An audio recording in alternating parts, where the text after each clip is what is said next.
2023년 4월 19일 LA 온누리교회 새벽 예배입니다. 할렐루야, 우리의 기도에 응답하실 주님께 찬양의 고백을 올리겠습니다.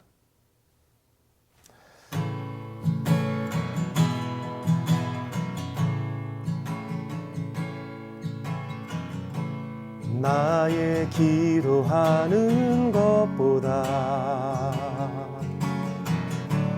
더욱 응답하실 하나님,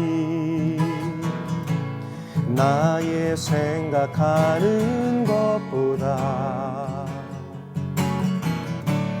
더욱 이루시는 하나님, 우리 가운데 역사하실 능력대로 우리들의 간구함을 넘치도록 능히 하실 주님께 모든 영광과 존귀 찬양과 영광을 돌릴지어다.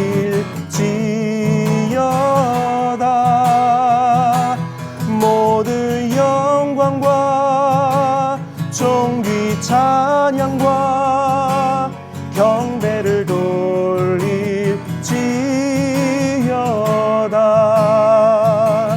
모든 영광과 존귀 찬양과 경배를 돌릴지어다.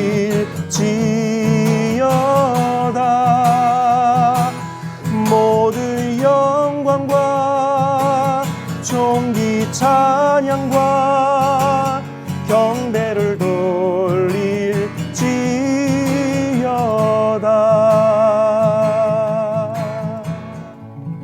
아멘.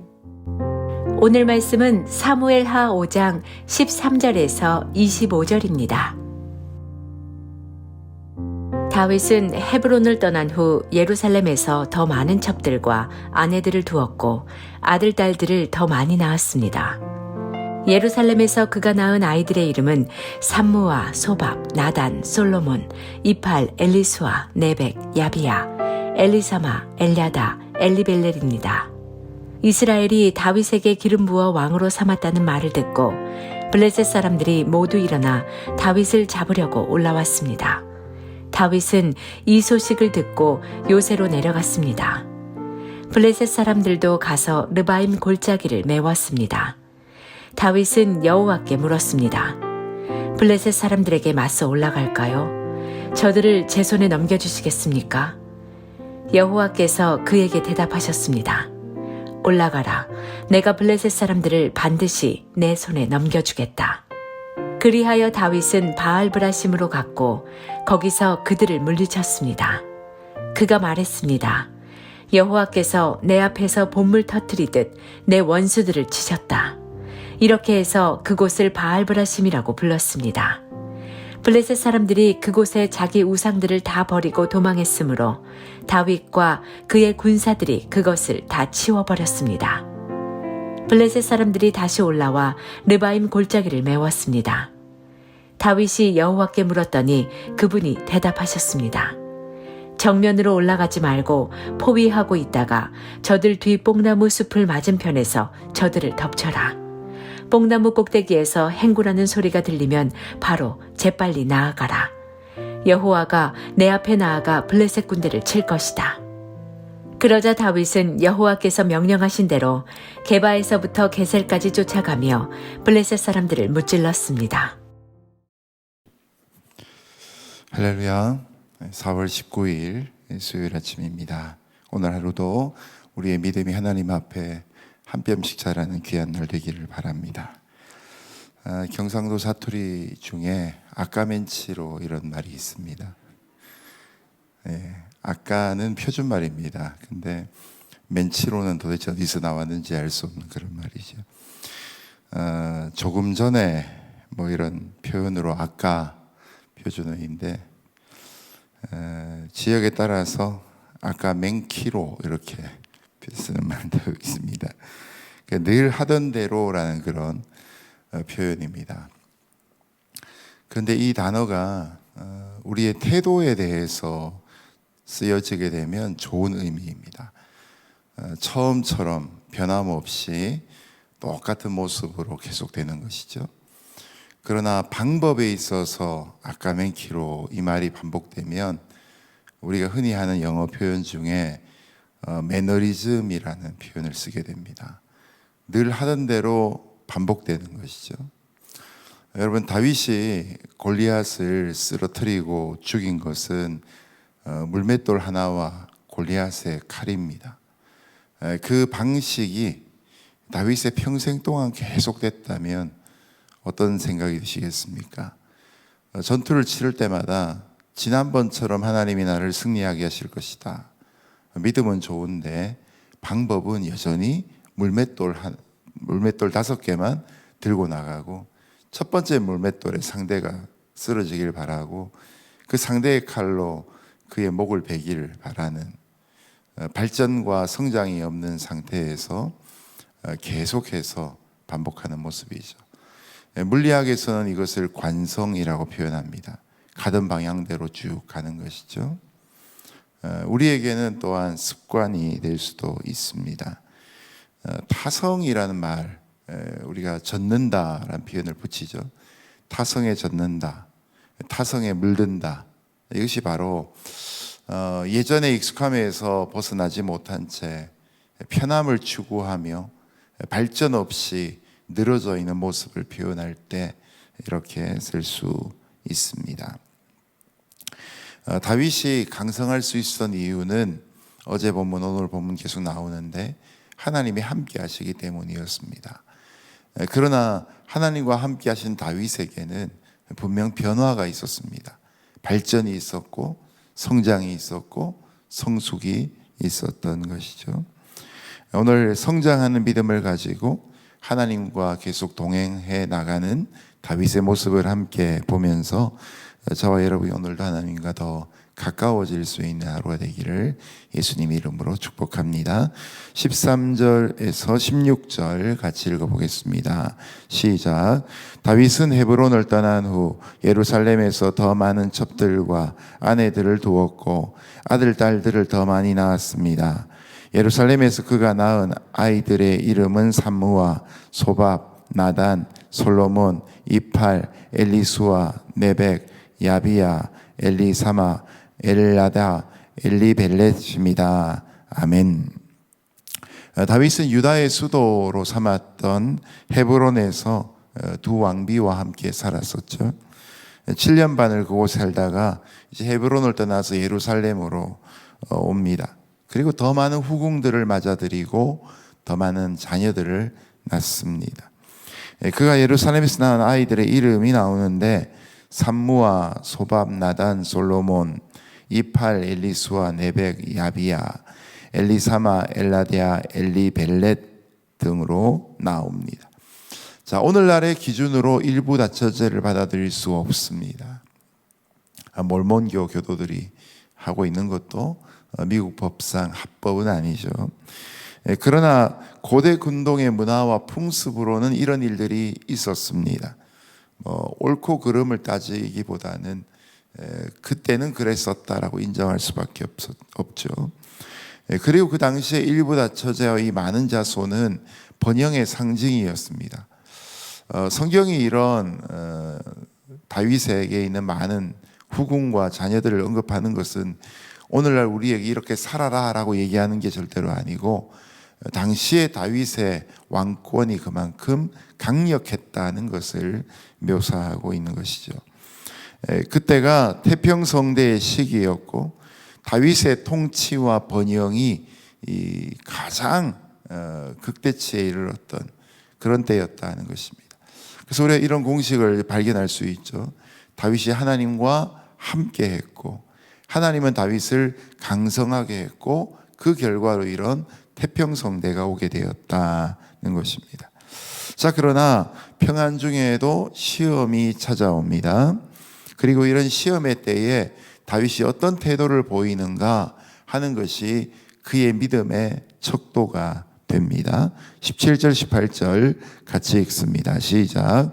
이스라엘이 다윗에게 기름 부어 왕으로 삼았다는 말을 듣고 블레셋 사람들이 모두 일어나 다윗을 잡으려고 올라왔습니다. 다윗은 이 소식을 듣고 요새로 내려갔습니다. 블레셋 사람들도 가서 르바임 골짜기를 메웠습니다. 아멘. 다윗이 온 이스라엘의 왕이 되었다는 말을 듣고 두로왕 히람처럼 그에게 인사하고 존중하고 왕궁 짓도록 돕는 협력자가 있는가 하면 블레셋 사람들은 발끈하고 있습니다. 그들은 과거에 다윗이 블레셋 아기스 왕에게 투항해서 1년 반 동안 시글락에서 살았던 그때를 결코 잊지 못하는 겁니다. 여전히 다윗을 자신의 부하로 생각하고 자기들에게 피난 온 사람들로 여기고, 그때 그 꼬맹이가 커서도 계속해서 꼬맹이처럼 그렇게 부르고 생각하는 것처럼 여전히 다윗이 왕이 된 이 이스라엘을 속국으로 생각하는 것이죠. 이럴 수밖에 없는 것이 이 블레셋이 다윗 앞에 있던 이스라엘의 왕이었던 사울 왕을 깨트려 버렸던 전력이 또한 있기 때문입니다.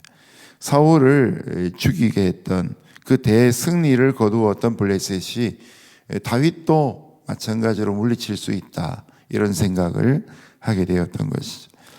그래서 큰 군대를 일으켜서 전면전, 인해 전술을 떠올릴 만한 대공세를 펼치면서 다윗이 있는 예루살렘으로 올라오고 있는 것입니다. 다윗도 이런 첩보를 듣고 요새로 내려갑니다. 다윗이 요새로 내려갔다, 이 짧은 한 문장은 그만큼 공세가 컸다는 것을 의미하는 것이죠. 요새의 몸을 피할 수밖에 없었다는 것입니다. 그러는 사이에 블레셋 사람들이 몰려와서 르바임 골짜기 평원을 가득히 메우게 됩니다.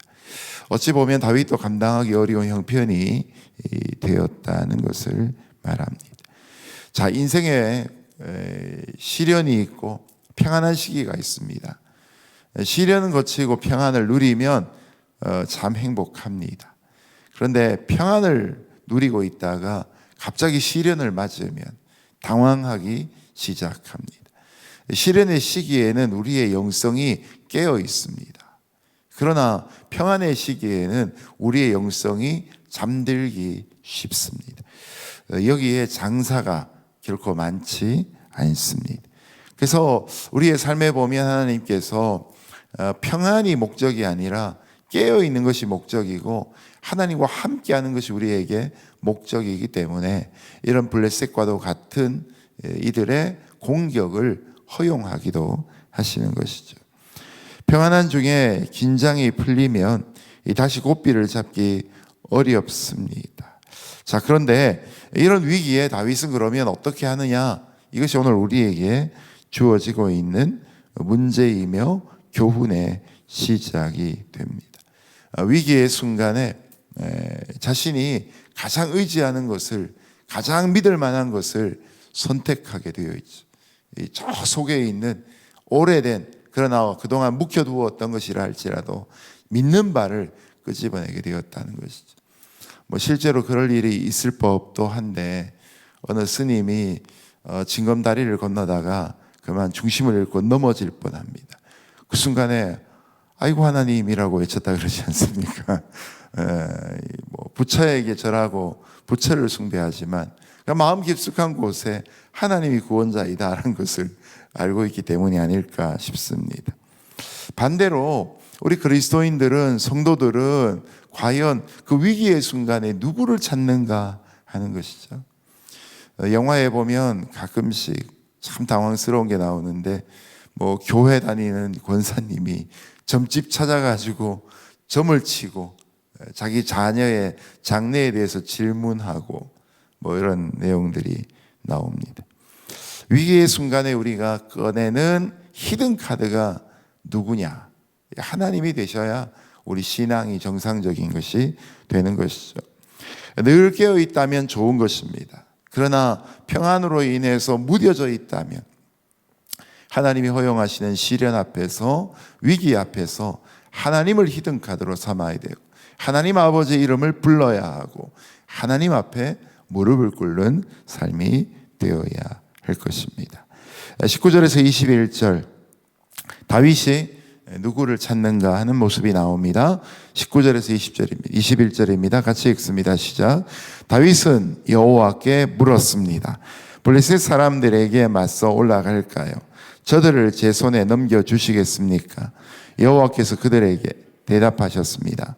올라가라. 내가 블레셋 사람들을 반드시 내 손에 넘겨주겠다. 그리하여 다윗은 바알 브라심으로 갔고 거기서 그들을 물리쳤습니다. 그가 말했습니다. 여호와께서 내 앞에서 봇물 터뜨리듯 내 원수들을 치셨다. 이렇게 해서 그곳을 바알 브라심이라고 불렀습니다. 블레셋 사람들이 그곳에 자기 우상들을 다 버리고 도망했으므로 다윗과 그의 군사들이 그것을 다 치워버렸습니다. 아멘. 다윗이 하나님께 기도합니다. 저는 결론을 알고 있지만, 그러나 성경을 읽으면서 19절에서 다윗이 여호와께 물었습니다. 예전 본문에는 다윗이 여호와께 여쭈었습니다 라고 하는 말이 나옵니다. 이 한 문장으로 마음이 이렇게 시원해집니다. 참 다행이다 싶습니다. 성도의 삶에 어려움이 닥쳤는데 갑자기 안 보이던 그분이 새벽 예배 나오셨다. 마음을 이렇게 쓸어내릴 수 있는 그런 시간들이 됩니다. 다윗은 위기의 순간에 하나님께 바로 질문합니다. 제가 저 블레셋 사람들을 치러 올라가도 되겠습니까? 주께서 그들을 저의 손에 넘겨주시겠습니까? 그랬더니 하나님께서 다윗에게 올라가거라. 내가 저 블레셋 사람들을 반드시 너의 손에 넘겨주겠다고 하셨습니다. 그리고 다윗이 이제 바알 브라심으로 쳐들어가게 되죠. 예루살렘에 오기를 기다리는 것이 아니라 그들이 있는 곳을 향해 기습 공격, 선제 공격을 펼치고 있는 것입니다. 그리고 그곳에서 블레셋 사람들을 쳐서 이기고, 마치 봇물 터뜨리듯 이 홍수가 모든 것을 쓸어내려가듯 그렇게 블레셋과 싸움에서 승리합니다.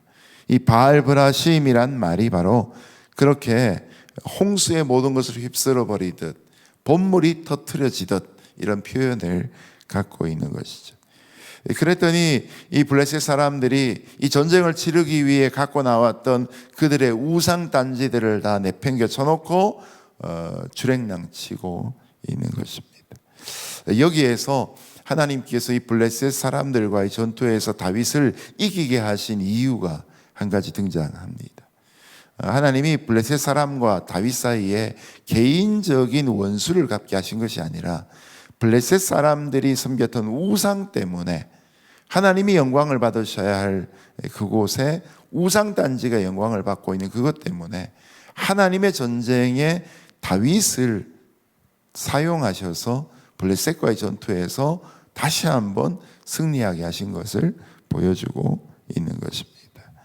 하나님의 공의로운 심판에 다윗을 사용하시고 블레셋 사람들의 우상과 함께 그들의 욕망과 호전적인 욕심들이 다 버려진 채 그들은 퇴각할 수밖에 없다는 것을 보여주고 있는 것이죠. 여러분, 여기에서 우리와 동역하시는 하나님의 모습을 보게 됩니다. 하나님이 블레셋을 그냥 천둥 번개를 때리셔가지고 망하게 하실 수 있습니다. 그러나 그들의 마음속에 있는 탐심과 시기심과 질투들을 불러일으켜서 그들이 그런 원망과 이 욕망들을 키워나가는 것을 그냥 버려두셨다가 그것이 죄가 가득 차고 관영하게 되었을 때 욕망 때문에 다윗을 질투해서 공격하게 하고 거기에 마땅한 징벌을 다윗을 통해 하시는 것이죠. 여기에 이제 그리스도인들의 세상을 살아가는 하나님 앞에서의 모습이 나타납니다. 다윗이 단순한 호전적인 마음으로 옆에 나라를 침공해 나가는 것이 아니라 하나님의 공의를 이루기 위한 동역자로 쓰임받고 있다는 것이죠. 우리가 오늘도 살아가는 삶에서 우리는 이 하나님의 공의를 위해 사용되어지고 있는가 돌아볼 필요가 있을 것입니다. 자, 이런 큰 승리를 이루고 난 다음에 또다시 우리에게 위기가 찾아올 수 있죠. 평안한 이후에 찾아오는 블레셋의 공격도 우리에게 위기이지만 블레셋과의 전투에서 큰 승리를 이루고 난 다음에도 이때 이제 두 번째 찾아오는 위기가 있는데 이 위기가 바로 아까멘치로의 위기가 되는 것이죠. 22절에서 25절 같이 읽습니다. 시작. 블레셋 사람들이 다시 올라와 르바임 골짜기를 메웠습니다. 다윗이 여호와께 물었더니 그분이 대답하셨습니다. 정면으로 올라가지 말고 포위하고 있다가 저들 뒤 뽕나무 숲을 맞은편에서 저들을 덮쳐라. 뽕나무 꼭대기에서 횡군하는 소리가 들리면 바로 재빨리 나아가라. 여호와가 내 앞에 나아가 블레셋 군대를 칠 것이다. 그러자 다윗은 여호와께서 명령하신 대로 게바에서부터 게셀까지 쫓아가며 블레셋 사람들을 무찔렀습니다. 아멘. 이미 다윗의 생애에 수많은 전투가 있었습니다. 다양한 전쟁을 치루었습니다. 그때그때마다 하나님이 그를 도우신 방법도 달랐고 하나님이 함께 하시는 징표도 달랐습니다. 목동 때에 전투가 있었고 왕의 부마로서 전쟁에 참여해서 선봉장으로 싸웠던 때가 있었고 지금처럼 12지파 이스라엘의 왕으로 총사령관으로 직접 전투에 참여해야 되는 그런 때도 있었던 것이죠. 여러분 상대도 얼마나 달라집니까? 골리앗 같은 1대1의 전투도 있는가 하면 자기를 쫓아오는 사울 왕과의 전투에서 사울을 살려줘야만 하는 그런 상황들도 있었던 것이죠. 다윗은 이미 수많은 승리를 거두었고 지금 방금 전에 블레셋과의 전투에서 또 큰 승리를 이루었는데 그대로 싸우면 되지라고 생각하기 쉬운 순간을 맞이하고 있습니다. 그러나 우리가 읽었던 22절 말씀에 23절 말씀에 다윗이 여호와께 물었더니라고 나오죠. 뭐 사역을 하자면 성경을 개인적으로 번역하자면 여기에 다시란 말을 꼭 넣고 싶습니다. 아니면 또라는 말을 넣고 싶습니다. 여러분 이 모습이 매너리즘이 아닌 것은 다윗은 똑같은 모습으로 블레셋과 싸우러 나가지 않는다는 것입니다. 매번 그렇게 동일한 모습으로 나가는 것이 아니라 동일한 마음을 가지고 나가는 거죠. 하나님 앞에 뜻을 구하고 하나님께서 답하시기를 기대하며 기도하고 있는 것이죠. 하나님 이번에는 또 어떻게 싸워야 합니까? 그렇게 기도할 때 하나님은 다윗에게 전략을 알려주십니다. 이번에 너희가 정면으로 올라가지 말고 아까는 이제 정면으로 치고 올라갔지. 이번에는 그들 뒤로 돌아가서 숨어 있다가 뽕나무 숲 맞은편에서 그곳에서부터 행군하는 소리가 들리거든 그들을 기습 공격하라 라고 말씀하십니다.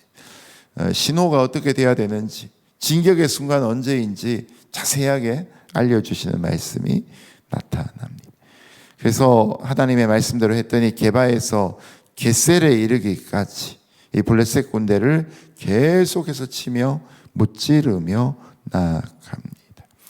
자, 이 모습을 보면 다윗이 목동이었을 때나 왕의 부마였을 때나 지금 왕이 되었을 때나 여전히 하나님을 진정한 왕으로 섬기는 다윗의 모습이 나타나죠.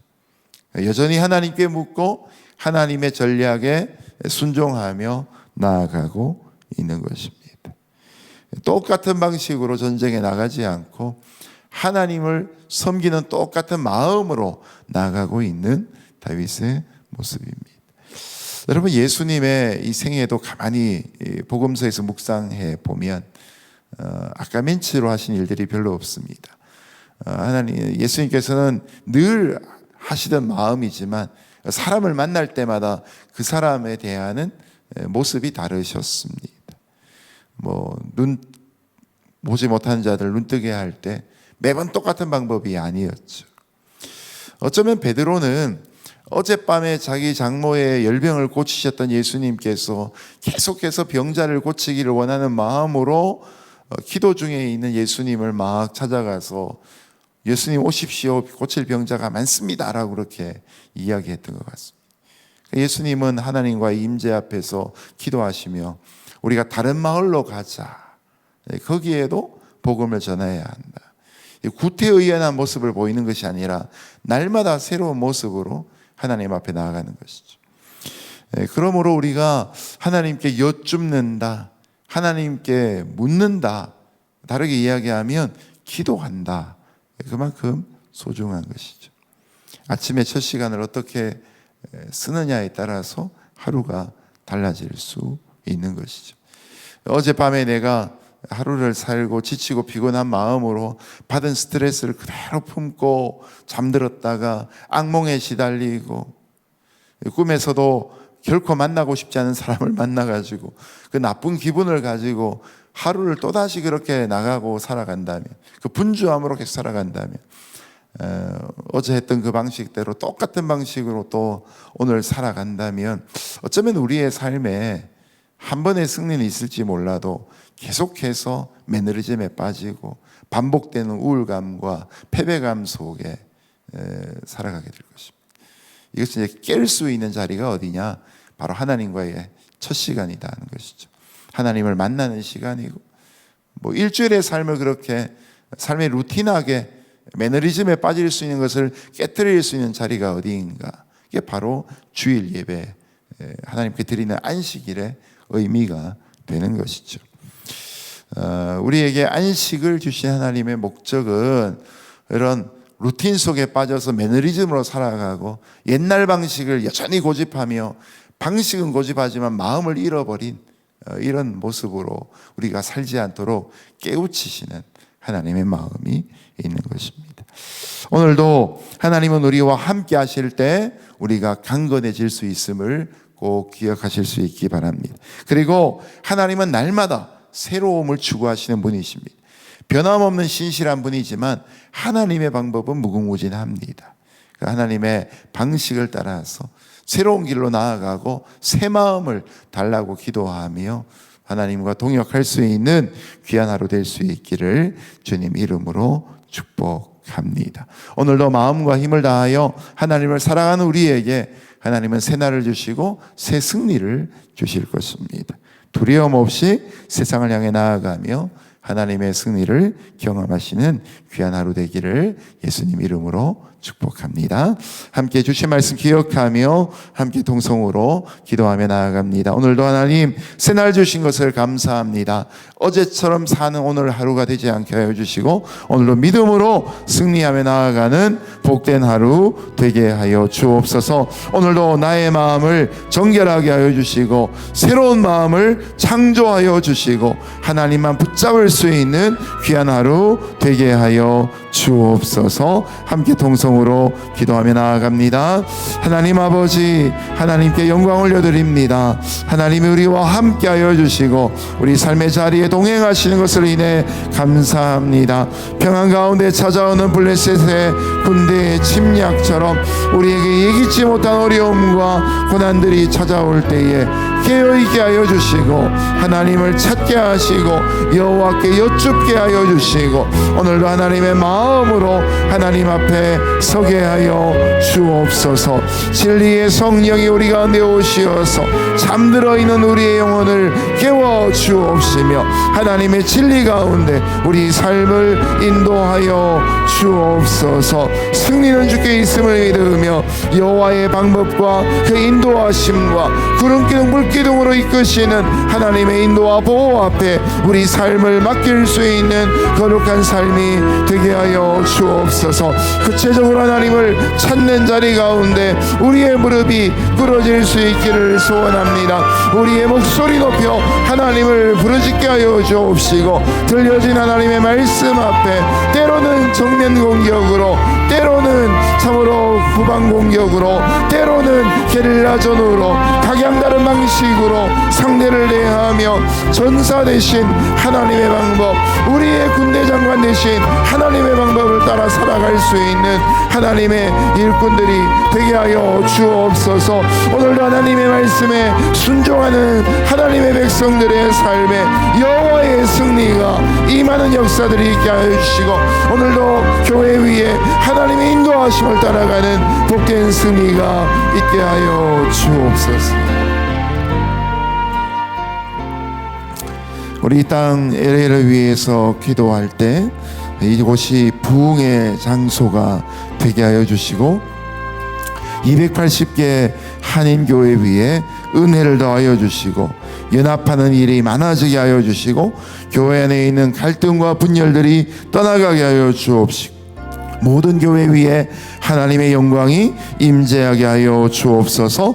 LA 땅에 허락하신 많은 문화산업 위에 하나님의 거룩하심이, 하나님의 창조성이 임하게 하여 주옵시고, 이곳에 있는 많은 캠퍼스 대학 위에 하나님의 은혜가 임하게 하시고, 여호와의 학문이 역사하게 하여 주시고, 또한 이곳에 있는 많은 신학교 위에 하나님의 성령의 충만함이 임하게 하여 하나님의 선지 생도들을 길러내며 목회자들의 재교육이 계속되게 하여 주옵소서. 우리 그런 마음으로 이 땅 LA를 위해서 함께 동성으로 중보하며 기도하며 나아갑니다.